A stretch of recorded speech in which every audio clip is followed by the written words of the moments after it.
Olá, está começando o Visual, o primeiro programa jornalístico da TV brasileira, feito em Libras.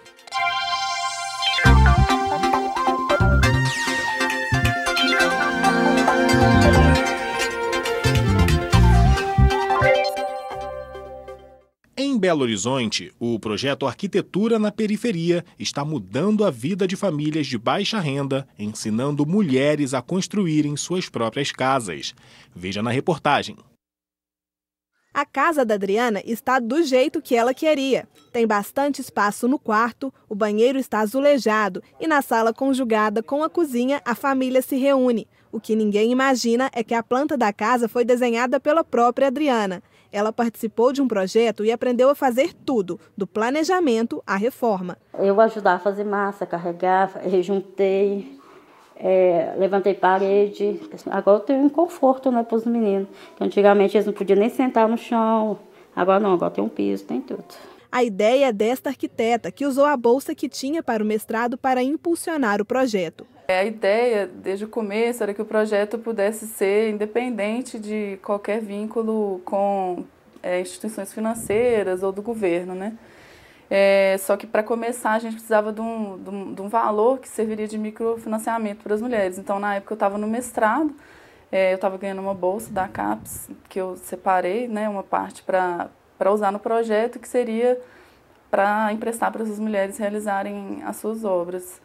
E, além disso, elas também fizeram uma poupança para fazer a compra dos materiais. A ocupação da Andara tem hoje mais de 5.000 moradores. O nome foi escolhido em homenagem a uma guerreira negra que lutou ao lado de Zumbi no Quilombo dos Palmares. E força feminina é o que não falta por aqui. Veio uma mulher pedreira aqui, 2 dias de aula, né? E ensinou para elas a fazer alvenaria, demolição, reboco e instalação hidráulica. O projeto é todo autogestionado. São as próprias participantes que cuidam do dinheiro e dos prazos, fazem a divisão do trabalho e definem como vai ser a execução das tarefas. O resultado é que com isso vão subindo os muros da casa e também a autoestima dessas mulheres. Flávia e Elaine participam do segundo grupo do projeto. A etapa de planejamento já está pronta e agora elas estão se dedicando à construção. A gente acha que a gente não tem aquela capacidade de saber, né, o tanto de cimento que gasta numa casa, tijolos. Fazer, né, o desenho da própria casa, eu que fiz sozinha, eu nunca imaginei que eu poderia fazer. E da cidade de Sete Lagoas pode vir a ajuda para quem ficou com vontade de se arriscar na reforma. A mineira Paloma Cipriano, de 23 anos, faz sucesso na internet ensinando trabalhos de pedreiro. Esse esquadro aqui é um esquadro de costura, mas isso não importa, não vai fazer diferença. Ela tinha feito um curso de alvenaria na adolescência e decidiu gravar dicas para incentivar outras meninas a aprenderem sobre construção. Afinal, lugar de mulher é onde ela quiser, inclusive na obra.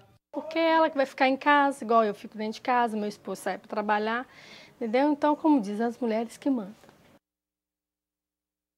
Agora uma opção para mulheres que procuram mais conforto e liberdade no período menstrual, os coletores, que ainda são pouco conhecidos no mercado, mas podem substituir absorventes comuns.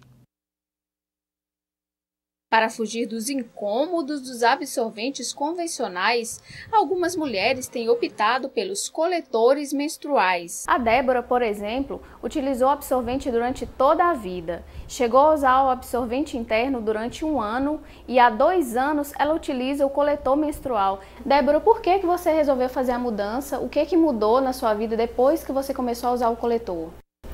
Então, eu comecei a usar o coletor depois que eu li uma postagem na internet falando sobre os benefícios do coletor, como, por exemplo, a diminuição dos resíduos que acontece quando você usa absorvente normal e o fato de a gente poder ficar com ele até 12 horas. Sem precisar trocar toda hora. Apesar de ter sido desenvolvido por volta de 1930 e ser bastante comum em alguns países, no Brasil o coletor menstrual ainda é pouco conhecido. Fabricado com silicone, o produto não provoca alergias e é ajustável ao corpo. No mercado podem ser encontrados coletores de diferentes marcas, cores e tamanhos. Esse menorzinho, por exemplo, é indicado para mulheres com menos de 30 anos e que ainda não tiveram filhos. Esse maior é indicado para mulheres com mais de 30 anos e que já deram à luz. As únicas mulheres que não podem usar o coletor são as mulheres virgens, as que não têm relação sexual. Uma vida agitada que inclui prática de esportes e atividades de lazer. Há 5 meses, Nádia trocou os absorventes comuns pelo coletor. E uma das coisas que ele meio que se propõe a superar são essas questões, né, de incômodo, de com vazamento, de se tá saindo, se não tá, de ir no banheiro toda hora, de ter que trocar, desses processos. Aí eu resolvi testar. E foi uma libertação. A partir de agora, alimentos industrializados deverão ter no rótulo o alerta sobre a presença de lactose na composição. As embalagens devem ser alteradas até 2019. Beatriz descobriu em 2015 que é intolerante à lactose. O diagnóstico a pegou de surpresa. Eu não tinha muitos sintomas porque minha doença foi desenvolvendo aos poucos. E eu descobri com uma grande amiga minha e eu estava já com perdas grandes de cabelo. E aí eu conversei com ela o que poderia ser e ela já achou que já poderia ser devido a uma intolerância à lactose. A mudança nos hábitos alimentares é parte do tratamento e foi o que Beatriz fez. Consome somente produtos que não têm a presença da substância. Eu compro os que estão na prateleira, assim, 0 lactose. Agora, por exemplo, o biscoito água e sal. Compro partindo do princípio que é água e sal, mas já teve um problema que eu comecei a passar mal, aí eu fiquei pensando o que pode ser, e aí fui olhar nos ingredientes do biscoito água e sal e o biscoito tinha leite. Fazer compras é um desafio para quem tem intolerância à lactose. Então não resta outra alternativa a não ser conferir na embalagem se há ou não a presença de leite. Há mercados que já começaram a reservar um espaço para produtos sem lactose. Agora, pela determinação da Anvisa, qualquer alimento que contenha mais de 0,1% da substância deverá trazer o alerta "contém lactose". A informação nunca é demais, né? Eu acho que dá a informação ao consumidor para ele decidir o que vai fazer com essa informação. Não vejo nenhum problema nisso, muito pelo contrário, é bastante importante.